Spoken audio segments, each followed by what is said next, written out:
Hello everyone, and welcome to my channel. My name is Denise. I am the owner of The Untamed Thread, which is an online resale business. I sell clothing, shoes, and handbags for women and men. I sell on platforms like Shopify, eBay, Poshmark, and Mercari. And if you're interested in seeing anything that I have in my stores, I will leave all the links below. I offer a 30% discount in my Shopify store with code YouTube30 at checkout. I offer free shipping for orders $45 or more, or flat rate shipping of $5.99 for all other orders. Whew. All right. Welcome to my channel if you are new, and if you are returning, thank you so much for supporting my channel and continuing to like and comment on my videos. I really greatly appreciate it. Today I have my recap of my April sales. So what I've been doing is putting together my top 10 sales of the month and my top worst sales of the month, or most profitable, least profitable. Not always the worst, but not the best. And hopefully these kinds of videos help you in your reselling journey, and you can kind of see what I'm selling, what's working for me, maybe things I shouldn't have picked up. And then I have a little bit of a Poshmark chitty chat at the end. So if you are interested in hearing about that as well, go ahead and stick around. All right, so like I said, this is my April recap, and what I'm going to do is just go through each piece. I'm going to start with my least profitable, and then I will get to my most profitable sales of the month. And then I'll go ahead and pop up a little screenshot of what that item was, just so you can see it. I'll let you know what price it sold for, what my cost of goods was, what my profit was, and where I actually sourced the piece. So let's go ahead and just jump in. So first, I'll just give you a recap of the entire month before we get into the individual pieces. So for April, I sold 118 pieces total. I sold 36 on eBay, 59 on Poshmark, 8 on Mercari, 5 on my Shopify store, and then I also sold 10 on ThreadUp. And those are probably one of my least profitable sales, was the ones on ThreadUp. But I'm going to do a whole separate video on my ThreadUp pieces that I sent in, and that's a whole nother video. So I did not include those in this update. My average sale price was $28.69. My average profit per piece was $17.76. And my average cost of goods for these pieces was $4.14. All right, starting with my the top 10 least profitable sales, and I'll start with the least profitable to the most least profitable, if that makes sense. All right, first we have these new with tags, new without box, who, what, where, matte satin slip-on mules, a size 7.5. These came in a liquidation box from Boutique by the Box. I think these were, I don't know, ready to list, kind of new with tags shoes or something like that. I don't remember the name of the box, but these were the lowest end shoes in those box. I wasn't real happy to get those because the cost of goods on that was $8.36. But I finally sold these for $10 on Poshmark. I've had these for several months. I think I've delisted and relisted at least once, maybe twice. So I was happy to see those go. And again, my total, I don't think I talked about my profit. I lost money on this, actually. $1.31 was my profit, or my loss, actually. All right, next we have this new with tags J. Crew muscle boat neck striped tee. So this came again from one of those Boutique by the Box palettes, Madewell J. Crew palettes that I bought probably over a year ago now. Kind of stuck with these kind of t-shirts and smaller pieces, and now they're beginning to sell a little bit more, I think because it's summer, which is great, but they don't sell for a whole lot. So I sold this on Poshmark for $19. My cost of goods on this was $11, and my total profit was $4.20. So made my money back, made a little bit with that. Next are these new with tags J. Crew 90s high leg bikini bottom, reversible dot stripe print bikini bottoms in a size medium. Again, from the liquidation box from Boutique by the Box. Cost of goods was $11. Someone bought this on Poshmark for $20, and my profit was $5. So I was a little bit bummed because this initially sold on my Shopify store and someone paid full price for it. And I think I had it listed at $35. and I don't pay any fees on my Shopify website, and they would have paid shipping because it was under $45. So I made a really good profit, but they ended up returning it because it did not fit, which is fine. But I was a little bummed because I made much more profit off that than on Poshmark. All right, next we have this J. Crew Factory Bundle pair of 2 shorts. So these are both linen blend shorts. They're in a size 8. I actually found these thrifting, and I got them for a decent price, and I was going to sell them separately, but I thought since they're the same size, they're linen blend, they're a different color, maybe somebody would like a bundle. And they did. They bought the bundle for $13. I've had these for a bit, so I kept kind of lowering the price. And then I paid $4.80 thrifting for both of these, and my total profit was $5.25. Next is a Sanctuary striped ruffle V-neck blouse in a size medium. I can't remember if this was in one of my bins hauls or not, but no, must not have been, because I actually, or maybe one of the thrifting trips I did. Anyway, this sold on Poshmark. I don't typically pick up Sanctuary, but if it's a nice piece and I thought this was really cute, especially for the season coming up, I paid $2.40, and someone bought this for $12. I think they made me an offer, and I just took it, knowing I wouldn't get much more for this. And my profit was $6.65. Okay, next we have these Bass. They're called the Nilu leather lime green wedge sandal in a size 7. These I got in a ThredUp box a long time ago. And I think they're probably vintage. Now, initially when I got these, whenever I get a ThredUp shoebox, I always, before I do my final listings, or I'm, doing my processing and listing, I always bend them to make sure that there's not dry rot. And I'm pretty sure I did that with these, but the person bought them. First of all, let me get to the numbers. For $14, again, I paid $4.27 for these. They're a cost of goods, so I must have had a discount on the box. And then my total profit was $6.78.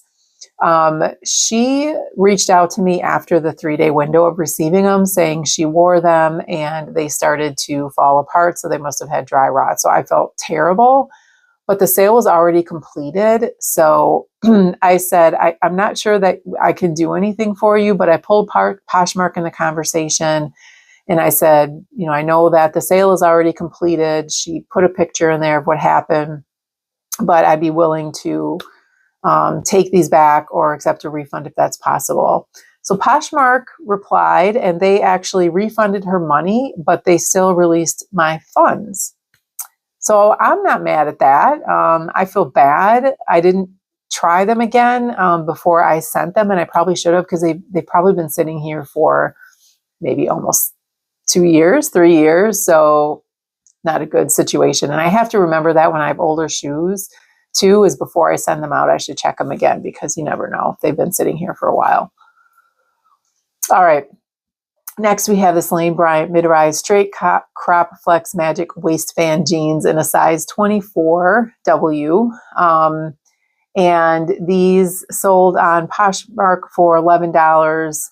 I got them at the bins. My cost of goods was $1.26, and I made $6.79. I thought I would get a little bit more for those, but they had been sitting for quite a while, and someone made an offer, and so I took it. And this person actually messaged me too after they received the tracking. So I don't know if you guys have had this happen, but I saw some of this on Instagram. People were posting that people were getting emails saying that it was shipped with like a counterfeit shipping label or something like that. So she messaged me back and said, I got an email that this wasn't a legitimate postage purchase. And so I looped in Poshmark. I said, I understand this might be a glitch. I've seen people posting about this, but she ended up eventually receiving them and accepting them. So all was good. All right, next is this New Tags Madewell Rib Prawn Highway Swimsuit Bottom in a size small. This actually sold on eBay for $26.99. And my cost of goods was $11 on this, again, boutique by the box palette, and my profit was $7.83 after all the fees and shipping and everything like that. Next are these American Eagle curvy super high-rise jegging in leopard print size 4. I bought these a long time ago, or got these, I'm sorry, a long time ago. These came from a Thread Up liquidation, one of those 200-pound boxes. I thought they would sell a little quicker. I mean, they are a jegging or a skinny jean, but again, I probably got them like 3 years ago. They finally sold for $12. I had 98 cents into them, and I profited $8.07. And then my last least profitable sale of April is this Bowden floral skirt in a girl's size 7-8. And I literally just got this from the bins maybe a week or so ago. I paid $1.53 for this. Someone bought this on eBay for $18.99. And I profited $9.25. So actually not bad for a kid's piece. This did have some washwear on it, which I did disclose. So I thought that was still a really good price for that piece. Now, just a reminder with eBay, I do charge everyone $6.99 shipping as a flat rate fee. And then I have to pay for shipping from that. So sometimes it evens out. Sometimes I pay more. Sometimes I pay less. So that's why it was $18.99. All right, so moving to my most profitable sales of April, starting with my least most profitable. I have this Anthropologie Dolan Left Coast Open Rib blazer in a size small. This sold on eBay for $41.99. I have my cost of goods on here as 0. Now, this was a bit older piece. I've had this for a while. So my guess is probably more than a year ago when I used to thrift, I used to come back to, and I would really literally just take piece by piece and figure out the cost of goods based on the discount, whether I got a half off tag or it was customer appreciation or both, instead of just taking everything, adding it up, counting the pieces and splitting my cost of goods. So my guess is on this one, I probably had like some free I had credits, so I had like a discount. So when that would happen, say I went and they're like, oh, you have $15 off today. Would you like to use that? And I'd say yes. So I would take, 3 pieces, take $5 off of each, 3 of those pieces. I would just pick kind of randomly and put it at 0 cost of goods. Probably not the best way to do it. I've then switched now. I just kind of add everything up and distribute my cost of goods around everything that I bought. So this was 0. It probably cost me $5. I took $5 off. Anyway, I profited $30.11. Long story for that, but all right, next is this new tag Speedo floral print one-piece racerback swimsuit in a size 10. I recently thrifted this from the bins. The sold price on eBay, was $44.99. My cost of goods is $1.63, and I profited $32.73. Next is this Anthropologie Pilcrow 100% cashmere cropped mock neck sweater in a size extra small. This also sold on eBay. This was another recent bins trip. I think I sold this in a couple of days. I paid $1.56 for this. The buyer paid $46.99, and I profited $32.80. Next, we have this Athleta Highline hybrid cargo pant leggings in a size medium. Thrifted this from the bins as well. I paid $1 for this as a cost of goods. I sold this on my Shopify store for $45.99. And my profit on that was $37.69. So again, Athleta is still selling for me. Next is this French Connection color block bandage bodycon dress in a size 4.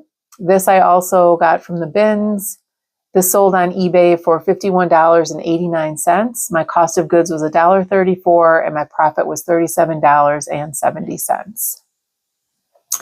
Next, we have these Allbird wool runners in a size 10. I believe these are a men's.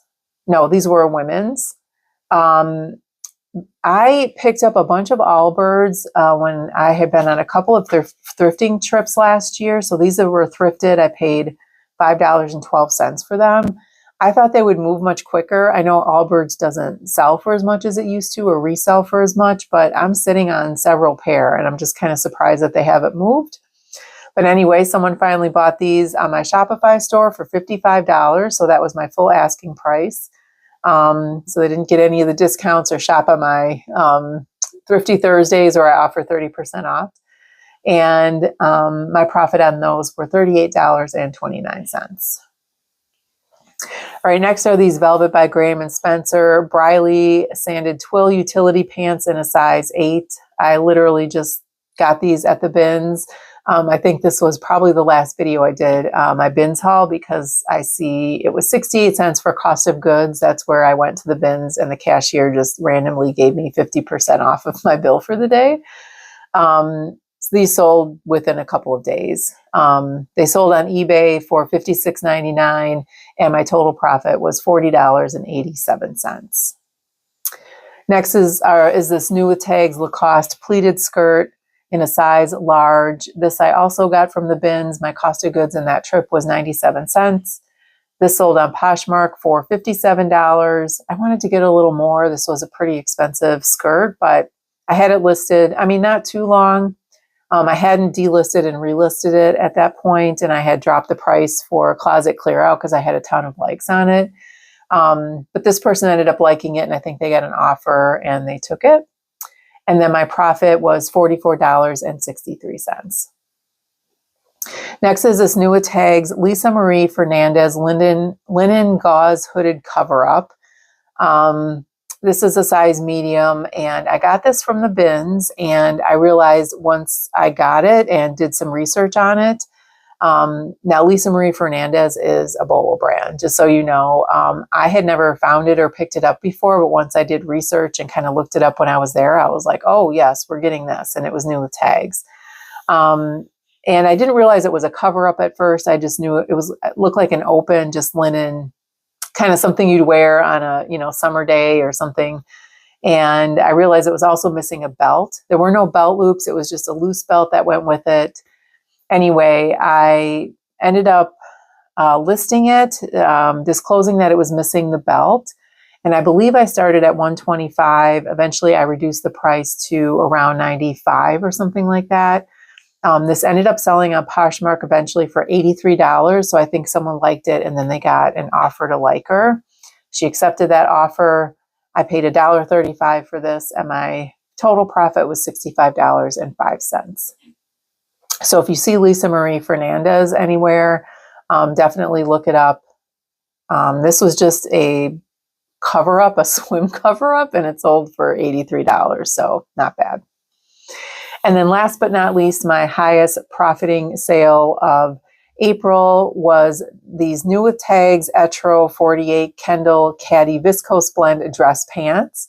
These are a size 12 and these needed tailoring. So they had the raw hem that you would have to take into a tailor and have kind of, made to your fit and however long you would want them.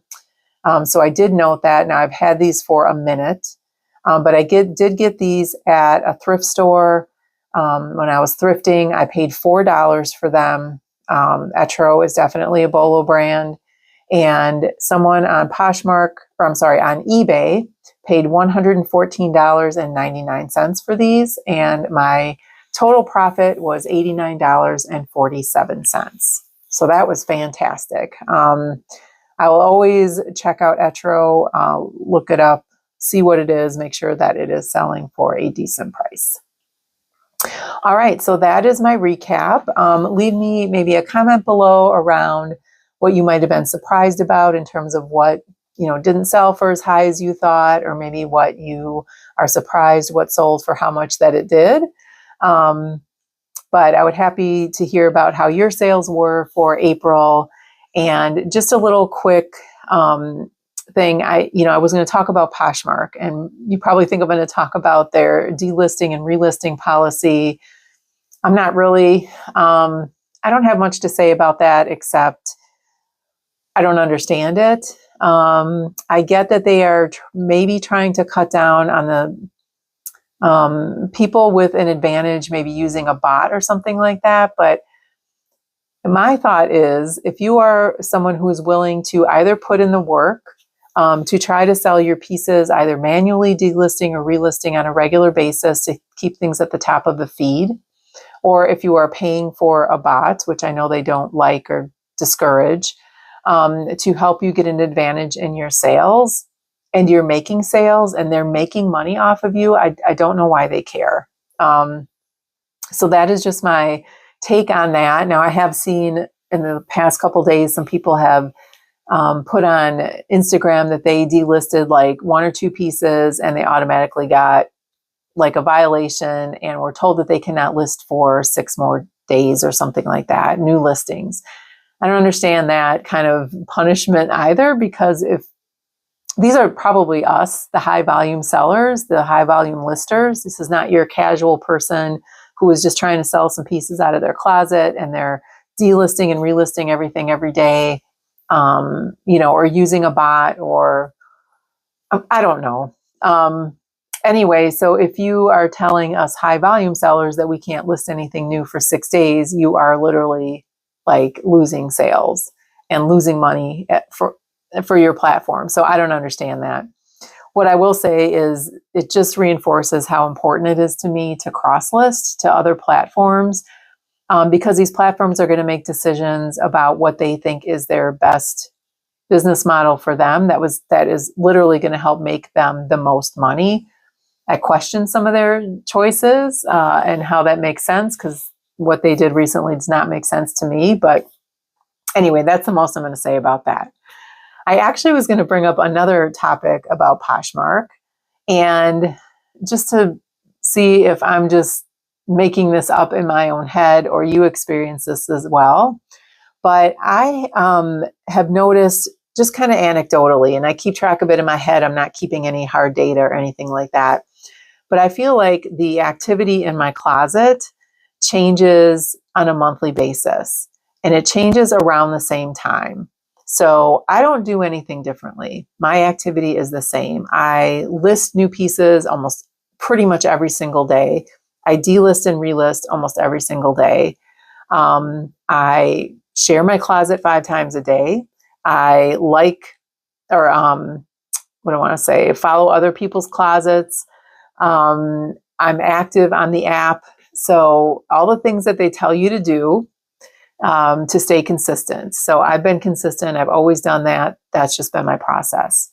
However, I have noticed that the activity that comes through on my closet changes. So usually in the first 2 weeks of the month, it's very active. And what I mean by active is I get a ton of shares, I get a ton of likes, I get a ton of followers, I make more sales, get more offers, those kinds of things. Oh, I'm also making consistent offers to likers.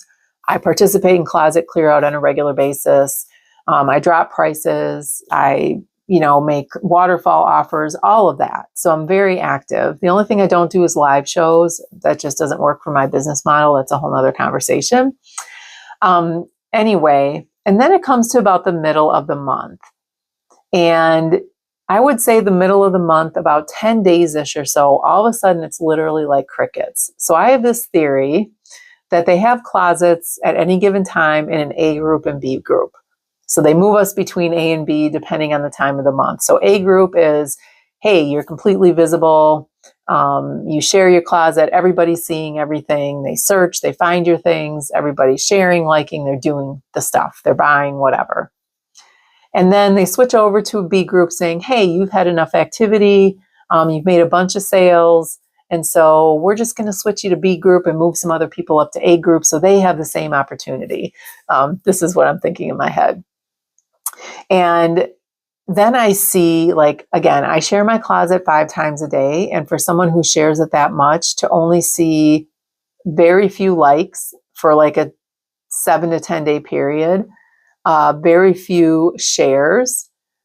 I mean, I have almost 1,600 pieces in my closet. And if I share that and I only get 2 or 3 shares from an entire share of my closet, that is very odd. I make a little less sales. I also noticed that if I have 2 really good days of sales, like over $100 or over $200, then all of a sudden it's like crickets for a couple days. They're kind of like, nope, nope, nope, you're good. You had enough. We're going to switch you to B group, and then we're going to let someone else have a chance. And then it kind of picks up again toward the end of the month. So I would say the last week or last 10-ish days of the month, then I also do pretty well at the end of the month. So I'm kind of keeping track of that in my head. Like I said, I'm not keeping data, but do you experience the same thing? Or does it feel that way to you, where you have certain times during the month that are just really great for you, and there's all kinds of activity in your closet, you haven't changed anything, and then all of a sudden it's like crickets, like you're shadow banned, and no one can see what's going on, no one is liking, no one is sharing. I don't understand it. And if that is the case, that they kind of do that, I wouldn't understand that either, because you're not making sales if you're like shadow banning people. I don't know what it is, but maybe it's just in my head. But I do notice that I can look in the seller tools for like Closet Insights, and I can see those days that I've sold like a lot, and then the next several days are literally like crickets, maybe even for the next week. Like few trickles of sales here and there, some days where I make no sales, which again, I think I mentioned this before. This is the first year that I've really been experiencing no sales days on Poshmark. Like never, like the 2.5 years before that, since I've gone kind of full-time-ish, never once did I not have a sale on Poshmark. This year hit, and it's like, oh my gosh, I'm actually having days with no sales. And I think in April, I had 6 days with no sales on Poshmark. That is bizarre to me. I've also noticed that my highest sale month in the past 3 years has been January, which is odd to me because it's after the holidays. You would typically think that would be a low sale month, but consistently, and this year is turning out to be the same thus far, January has been my highest sales month on Poshmark. So anyway, that was my little chit chat about Poshmark. And I just want to know, am I kind of going crazy, or am I just making that up in my head? But do you also feel like there's certain times of the month that your closet just kind of feels like it's not being seen, or whatever, and then other times it's like gangbusters? So I don't know, maybe just something to look out for, but I'm happy to hear what you think. Also happy to hear what you think about the delisting, relisting policy. I'm wondering to see how that's going to go and whether they're going to change that back. Every time they put out something new, which is, I always have to question it. I mean, Mercari made their changes last year too around what their fees were going to be, and no fees to sellers, but then they upped the fees for buyers. Shipping is not great on there in terms of cost of shipping. So I don't know. But, platforms, again, are going to make their decisions. We have to live with it. We don't get any input. So I would just, again, highly suggest that if you can cross-post. I use List Perfectly to do that. I love List Perfectly. I have some information below. If you want to try it, you can get a discount if you use my code. So I don't know. Anyway, so that is my update for today. My next video, I believe, is going to be mystery unboxings from ThredUp. So stay tuned for that. Kind of exciting. I ordered a name brand handbag and a shoebox. So you can see if that's going to be smash or trash. All right. Thank you so much for joining me today and sticking with me. If this is content that you like, please consider giving me a thumbs up on the way out. And then also consider subscribing to my channel and hitting that notification bell to get notified every time I upload a new video. Thanks again for joining me. I'll see you in the next one. Have a great rest of your day.